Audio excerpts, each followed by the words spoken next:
Sue and I both wish we had understood what palliative care is and how to leverage it.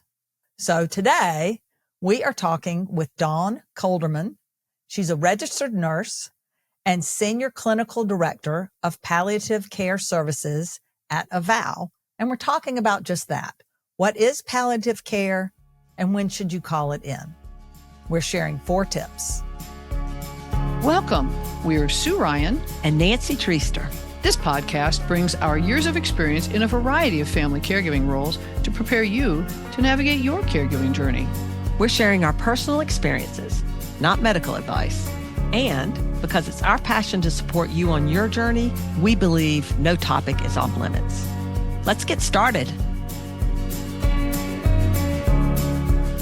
Dawn, thank you so very much. It is great to have you here with us, and you are the expert. As a registered nurse for more than 30 years, with the last 20 being focused on palliative and hospice nursing, you are an expert. And part of the thing from my lens of palliative care is when it was first explained to me, it was explained incorrectly.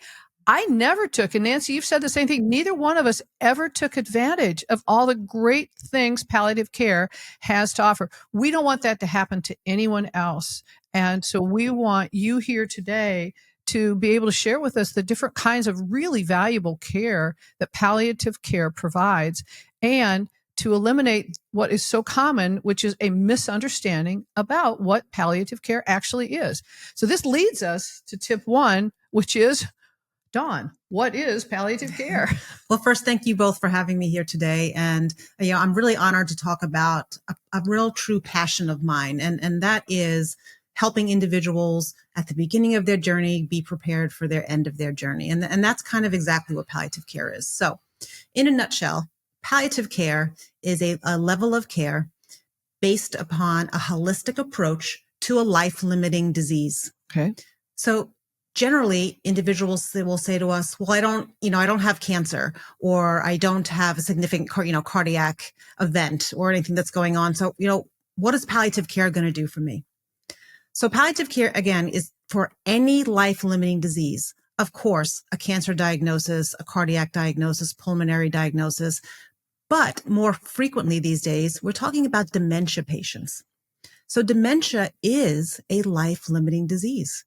And every disease that falls under dementia, again, dementia is a big umbrella. It is, yes. Right? Yeah. And underneath that, you have, several subsets, your Alzheimer's, your Lewy body dementias. There are so many types of dementia that fall under that. So palliative care is a holistic approach to a life-limiting disease. That's a great explanation.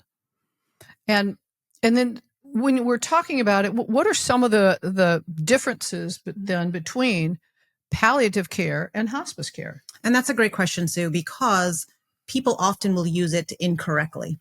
Oh, yes. So it's used synonymously often, and we are two totally different levels of care.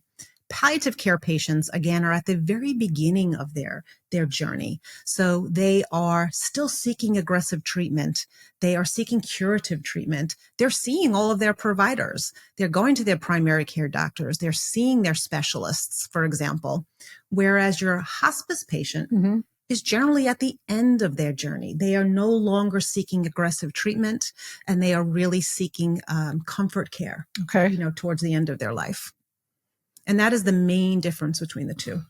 Well, and I like the fact that you talk about that with palliative care, you're an additional supportive layer of care on top of working with a specialist and other medical doctors that they're working with. It's not an either or. It is not. In fact, it's a true collaboration. So we collaborate with all of our patients' caregivers, every provider that they're seeing. We all collaborate together so that we can really build a plan. This is a life plan. So I think collaboration is key. I think education is key. And I think you'll see that in palliative care probably more than any other, medical level of care that you're in. This is huge. And you told us a little bit earlier, Dawn, when we were discussing before the podcast, that palliative care isn't just focused on the person living with dementia.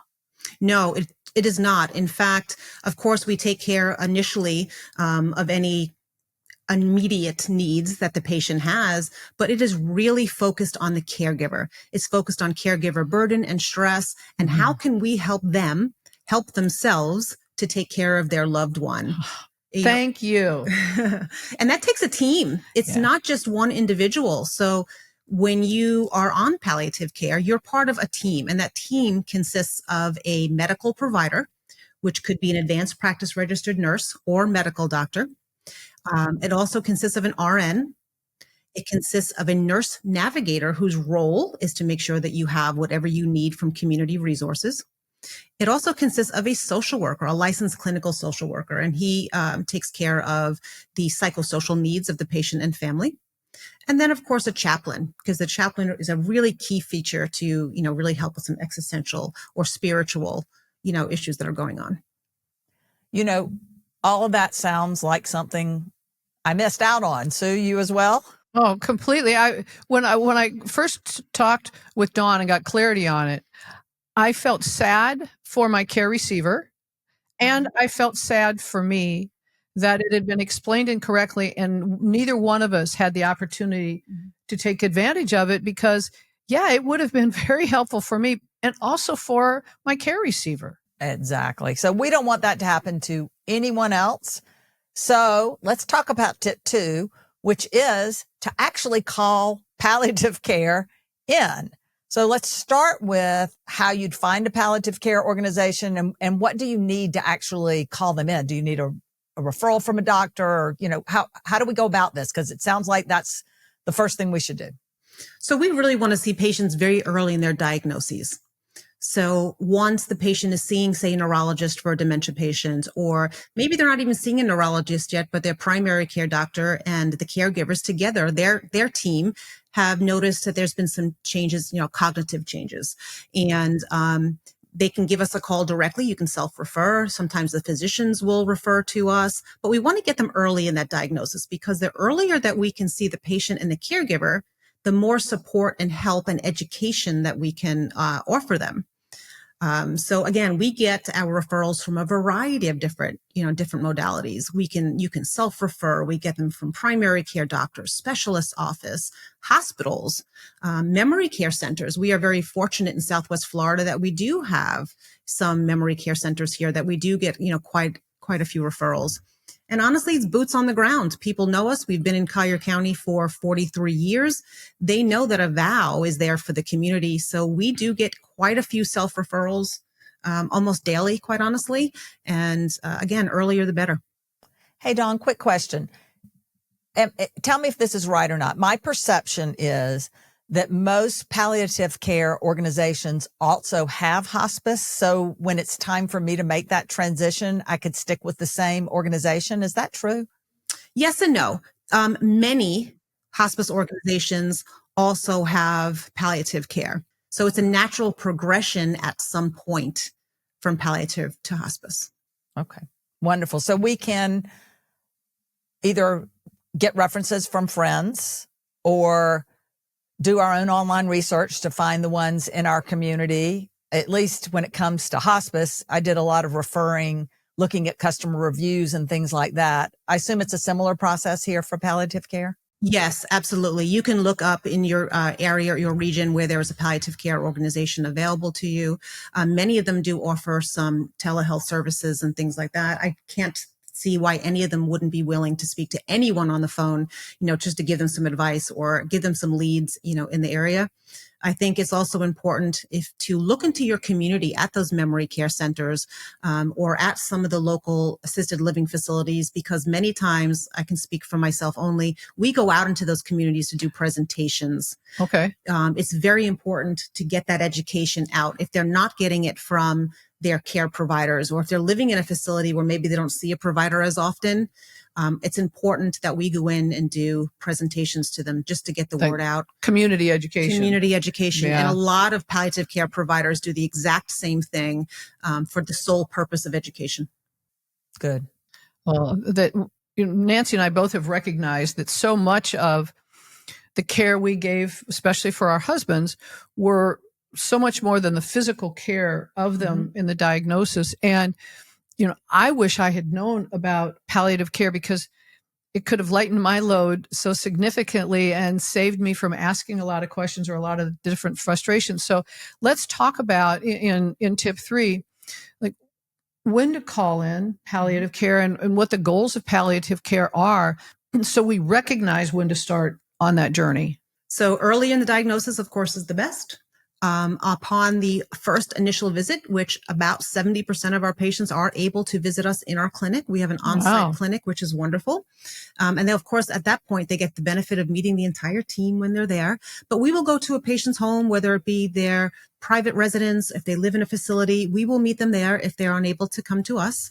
But the first things first, we want to relieve any physical symptoms, because when someone's having physical pain, it's almost impossible to start talking about any of the psychosocial pain or any of the existential pain. And the caregiver is going to kind of tune us out at that point if their loved one is having physical pain. So goal number 1, or tip number 1, I should say, we will take care of that physical pain. Okay. So now we've taken care of that pain. Now we really have to focus on our caregiver. We need to help that caregiver because the burden and stress on a caregiver is huge. It is. It's huge. So we like to invite families because we want to know who the players are. Who are those caregivers? And if that primary caregiver is really stressed and really that burden is so heavy on them, who's going to step in to give them a break? Well, and that's so helpful that you say that you want to bring the family members in, because this is where it truly makes it a family experience. Yes. And that you're also inviting other family members into ways that they could be participating. Absolutely. I think education is key. I think there's a lot of misunderstanding with many diagnoses. Dementia, of course, is one of them. There's so many misconceptions. So it's important to educate, again, everyone in the family. We want to make sure everyone's on the same page. We want to make sure that everyone hears the same thing from the same person, because your journey is going to be different than my journey is going to be different than Nancy's journey. Everyone's diagnosis, although the same, our trajectories are going to be very different. Our journeys are going to be very different. So collaboration with family, educating the family, getting the players together is very important. So that is definitely one of the goals that we try to take care of almost immediately. And then we help them prepare for the future. And that's, again, where that team approach comes into play. So our licensed clinical social worker really talks to the family about the future. Okay. Talks about advanced care planning. Sometimes it's referred to as ACP, and individuals will call and say, somebody told me about ACP. What is that? ACP stands for Advanced Care Planning.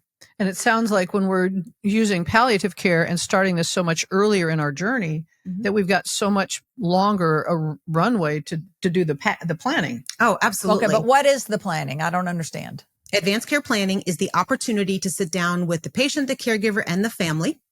And we talk about things like a healthcare surrogate. When you can no longer answer for yourself or let us know what your needs are, you have designated someone to make those decisions for you. Yeah. And you literally, it's a document we happen to utilize at Avow. We use a really wonderful document called the 5 Wishes.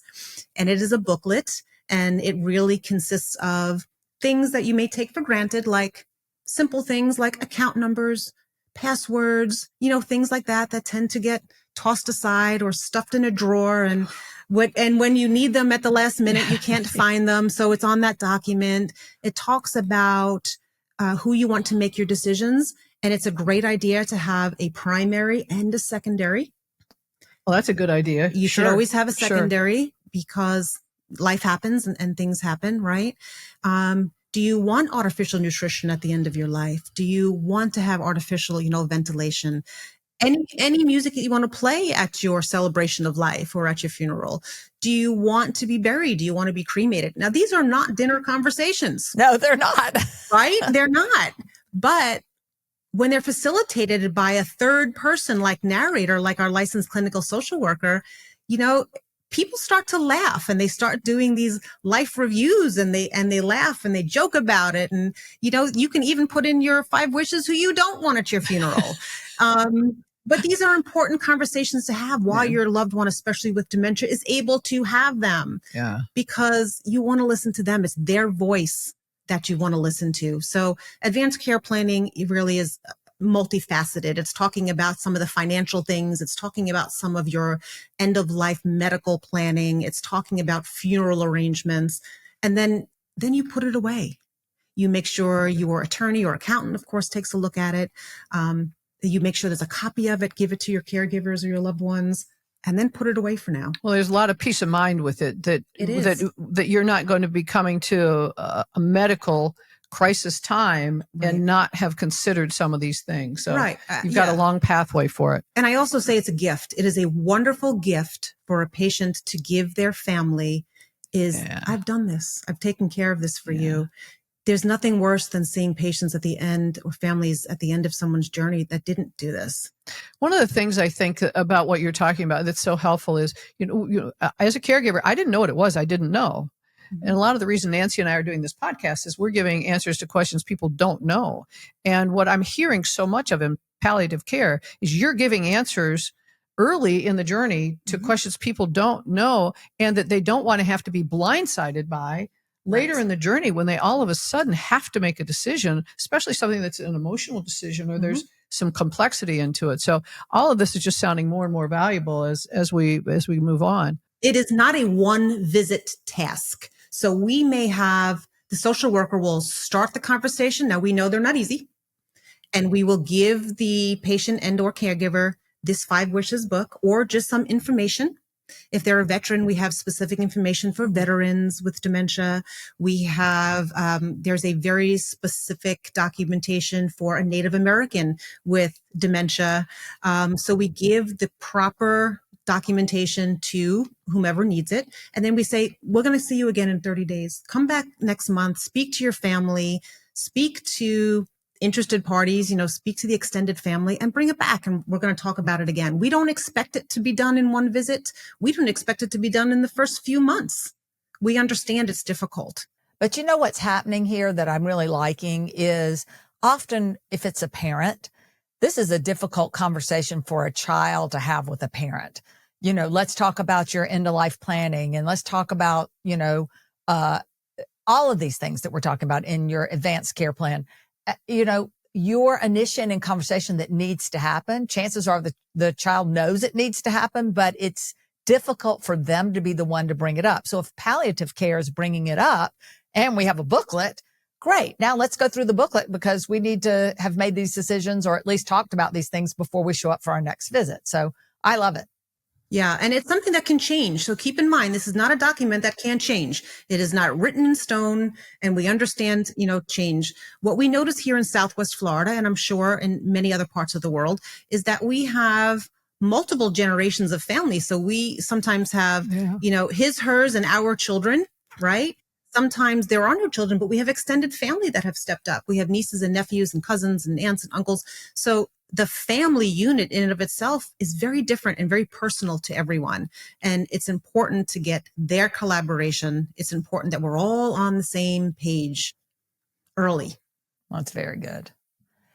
So we've talked about what palliative care is, how to call palliative care in, and we've talked about the goals of palliative care. How about we learn what else we need to know? For tip 4, what else do we need to know? So here I think is the biggest tip. Your palliative care patient is not going to look sick. Most of them they are working individuals. They are raising families. They are very valuable members of our community that are struggling with a life-limiting diagnosis. And our job is to help them live their life. That is our goal. Again, going back to earlier, the better. The earlier we get the patient, the longer amount of time my team has to bond with this family to build these relationships of trust and respect and dignity. They get to know us so well. They get to know our nurse navigator so well. Part of his role is strictly to make sure that the patient and caregiver, so let's not forget our caregiver is just as important as our patient, Thank you. is getting the resources he or she needs in our community. Okay. There are tons of resources in the community that people just don't know about. And that is his role. That is his job, is to make sure that they do that.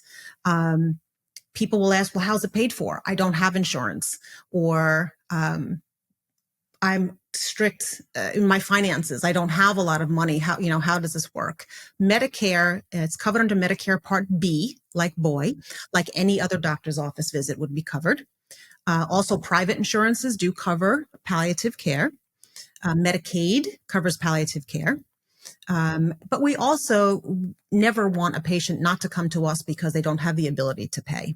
So we do offer financial assistance, and we have sliding scales, and we will work something out. It is so important to us at Avow to build these relationships in the community that we will help them any way that we can.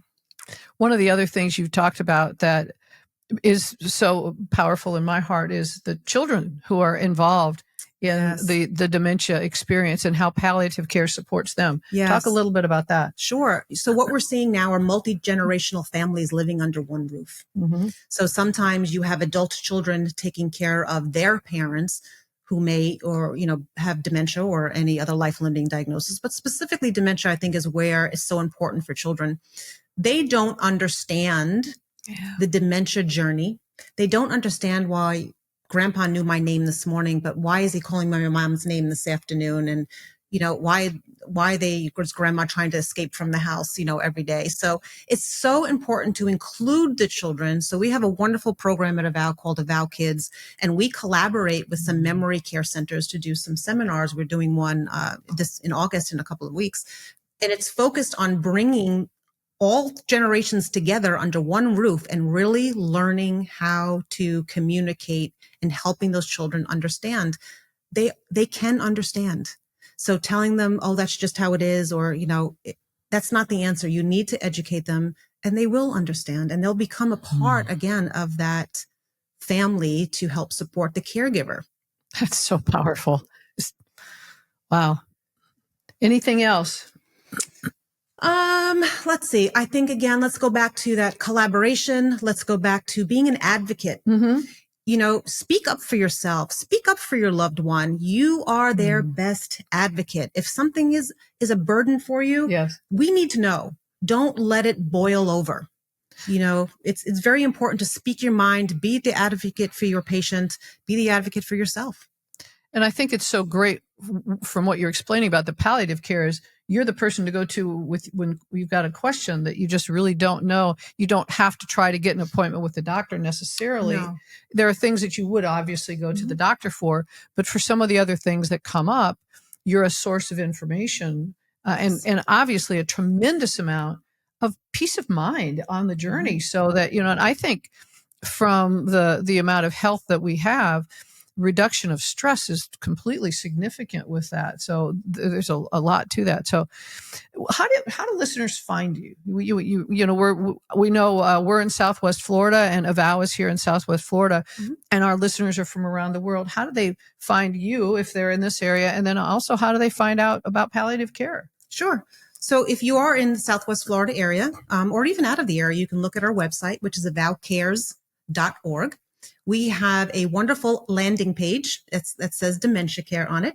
We also have another page on our website that's just palliative care, and it really explains all the modalities or all the services that are related to the palliative care program. You can look up online, of course, in the area you live in to find your local palliative care department. I would definitely reach out to some of the memory care centers. If you are in the area and you go onto our website, again, it's avowcares.org. You will see a contact us button, and you can fill out that form if you have any questions, and we'll be more than happy to help, answer and help navigate for you. But it's there. You really do need to do some investigating. Really, if I can really bat one thing home today, it would be speak up for yourself, be that advocate. Educate yourself and your family, and you will be a better caregiver, and you will be a happier caregiver. Isn't that the truth? Dawn, I did one more thing I just mentioned to the listeners. I did some research before this episode, and I found when I Googled palliative care, some of the organizations have the word hospice at the end. And so don't assume that they don't have palliative care because it says something hospice. A lot of organizations use the word hospice, but they also have palliative care as a service that they provide. So just telling the listeners, if you Google your local area and you see Google palliative care. Google palliative care. Exactly. And that's very much like what Avow is. Avow has both palliative and hospice care. Right. So just but then some of the names of the organizations are something hospice, even though they also have palliative care. So don't be turned off by the word hospice. Don't be afraid of the word hospice. And oftentimes they'll say to us, oh, you're Avow. No, I'm not ready for hospice. Yeah. Well, no, we're not hospice. So there are a lot of myths about hospice that we're all aware of. But if you are unsure, call your local hospice provider if it doesn't say palliative care and ask them, do you provide palliative care or can you give me a resource? Because to your point, Nancy, many of them do have both services. That's a great point. Yeah. Thank you. Well, I can't tell you how much I appreciate you coming today. This has been an amazing, eye-opening conversation. And hopefully our listeners will be in a position to leverage what Sue and I, unfortunately, did not get the opportunity to leverage because we just didn't understand what was available. So this is an awesome resource. And I can't tell you how much we appreciate you helping support our listeners getting the right care that they need, both for the person living with dementia as well as for the caregiver themselves. And their families. Yeah. Thank you very much. No, thank you for having me. It's my honor to talk about something that we are so passionate about here in Collier County. Well, I appreciate it. Today we shared 4 tips. First is to understand what palliative care even is. Second, call palliative care. Find a palliative care organization and call them in and understand how you can participate. 3, understand the goals of palliative care. And 4, learn what else you need to know about palliative care. With those 4 tips, we'd like to invite you, if you have tips about how to leverage palliative care, please put those on our Facebook page, our Instagram page. The links are in the show notes. Like with all of our podcasts, every episode has a matching blog, and those blogs share the exact same number as the podcast. So if you don't have to take notes, if you want to get a reminder for what we talked about in this podcast, just go to our website, thecaregiversjourney.org, and look up the blog that has the same number as the podcast. Sue and I want to make sure that all of our listeners get the opportunity to leverage all the resources that are available to them. Because what, Sue? We're all on this journey together. Yes, we are.